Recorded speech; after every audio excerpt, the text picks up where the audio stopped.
네, 안녕하세요. 방금 소개받은 권호장입니다. 제 이름을 조금 더 소개를 드리면은 이제 국회의원 중에 송호창 의원이 계셔가지고 종종 그러니까 저는 이제 권호창으로 사실은 이제 많이 이제 불리는 경우가 있고요. 그 다음에 이제 오늘 발제를 맡아주신 이제 권훈정 교수님하고 또 이름 비슷해가지고 혹시 그 가족 관계가 아닌가 생각하실 수도 있겠지만은 뭐 굉장히 친하긴 하지만 가족 관계는 아니에요. 그럴 수 있겠네요. 네. 그냥 여담이고요. 사실은 이제 발제에서 굉장히 큰 얘기가 잘 다뤄져 있기 때문에 저는 좀 세세한 얘기를 하려고 합니다.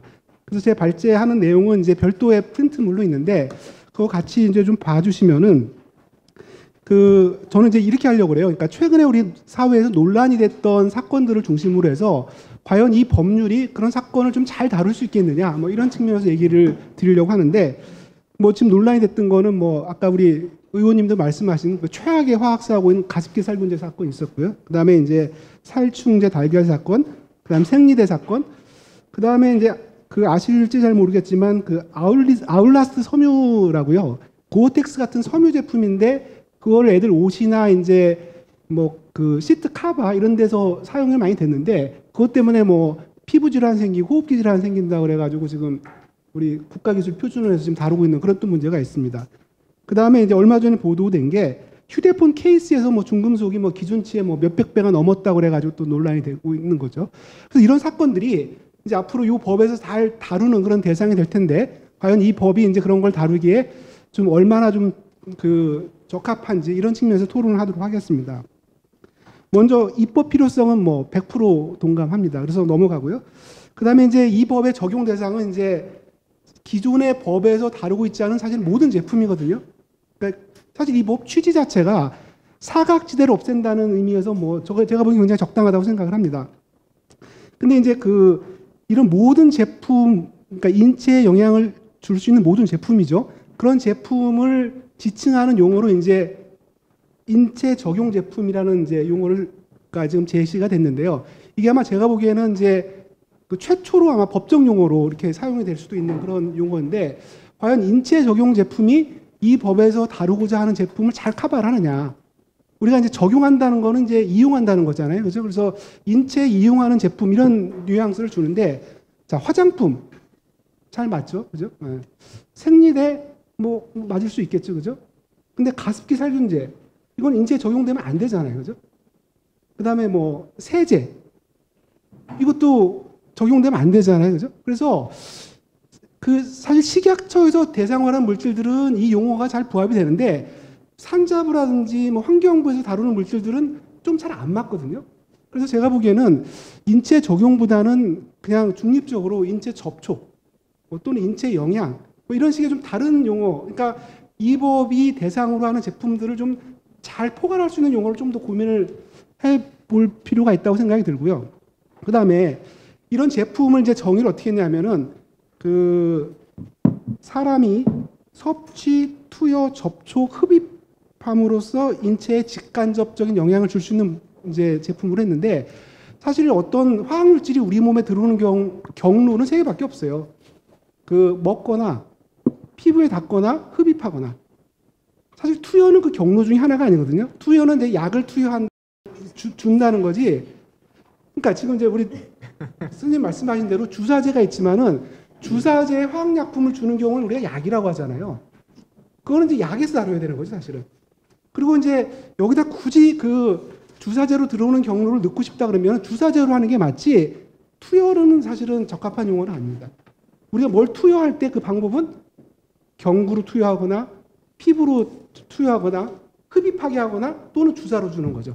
그러니까 투여가 섭취, 접촉, 흡입하고 같은 레벨의 용어는 아니기 때문에 이런 부분은 좀 다시 생각을 해볼 필요가 있다고 생각이 들고요. 그 다음에 이제 이 조직 체계에 대해서 사실 이 위원회를 국무조정실에 두는 거는 굉장히 타당하다고 생각이 듭니다. 왜냐하면은 아까 우리 좌장님도 말씀하셨지만은 중요한 게 유해 관리를 하는 거거든요. 유해를 관리를 해가지고 국민을 안전하게 하는 게 사실 이 법의 취지인데 그거는 개별 부처에서 할 수 있는 게 아니라 전체 부처를 아우르는 이제 국무조정실에서 하는 게 맞다고 생각이 들고요. 그다음에 이제 그 유해 관리 중에서 가장 핵심적인 부분 중에 하나가 유해성 평가인데, 이거는 고도의 어떤 과학적인 능력을 필요로 하기 때문에 전문 기관을 설치하는 것도 역시 좀 타당하다고 생각을 합니다. 근데 제가 조금 이제 좀 그 문제 제기하고 싶은 거는, 이 위원회 이름이 유해성 평가위원회라고 하는 건 너무 협소하게 정의를 한 것 같아요. 이 위원회는 유해관리위원회가 돼야 됩니다, 사실은. 유해관리위원회에서 유해성 평가 전문기관에서 해온 어떤 과학적 결과를 가지고 여러 부처를 아우르는 어떤 유해 관리를 해야 되는 거죠. 그래서 이런 용어는 저희가 아마 좀 다시 생각을 해봐야 되지 않을까, 이런 이제 의견이고요. 그 다음에 이제 이 법에서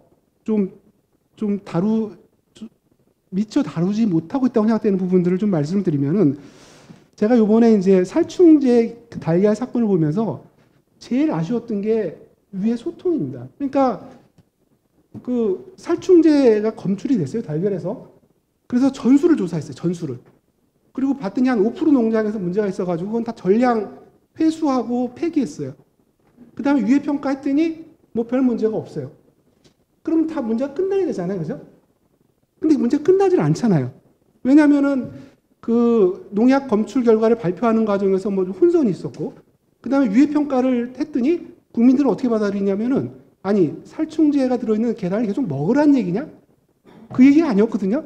여태까지 먹은 분들한테 그 정도 먹은 것 갖고는 문제가 안 되니까 너무 걱정하지 말라는 취지였지, 계속 먹으라는 게 아니었죠. 왜냐하면 살충제 오염된 달걀은 다 수거했잖아요, 그죠? 그러니까 끝났어야 되는 문제인데 안 끝났단 말이에요. 이게 뭐의 문제냐면, 제가 볼 때는 전적으로 위해 소통의 문제거든요. 그래서 근데 이 법에는 사실 위해 소통에 대한 부분이 다뤄져 있지 않아요. 그리고 게다가 이게 지금 식약처가 관장하는 제품만 아니라 뭐 산자부 제품도 다 들어있거든요. 지금 예를 들어서 아까 아울라스트 제품 같은 경우, 그 제품에 대한 유해 소통은 누가 할 거예요? 그러니까 산자부에서 합니까? 아니면 식약처에서 합니까? 이게 불명하다고요. 그래서 아까 제가 우리 권은정 교수님 발제하신 거 들으면서 생각한 아이디어는, 이제 국무조정실, 그 사회조정실 산하에 그 안전환경정책관이 있고 고용식품의학정책관이 있지 않습니까? 여기에다가 이제 유해소통 전담관을 하나 둬서 이 사람이 유해소통에 대한 좀 전체적인 걸 총괄하고, 그 다음에 리스크 커뮤니케이션하고 이런 역할을 하면은 이게 좀 실효성이 있지 않을까, 이제 이런 생각을 해봤습니다. 그 다음에 마지막으로 이제 또 조금 보완이 필요하다고 생각되는 부분이, 이 법에 보면은 그 피해 사례를 조사할 수 있게 돼 있어요. 딱 그렇게만 돼 있어요. 돼 있는데, 근데 지금 이제 그 생리대 같은 경우 보면은 피해 사례 수집하고 있죠, 그죠? 근데 지금 정작 그 시민단체나 국민들이 요구하는 것 중에 하나는 뭐냐면은 역학조사를 해라. 그래가지고 실제로 그 생리대 사용하고 그 여성들이 호소하는 어떤 뭐 생리불순이나 여러 가지 증상에 관계가 있는지를 좀 밝혀달라는 건데, 그런 역학조사를 할 수 있는 근거는 굉장히 좀 불충분하다.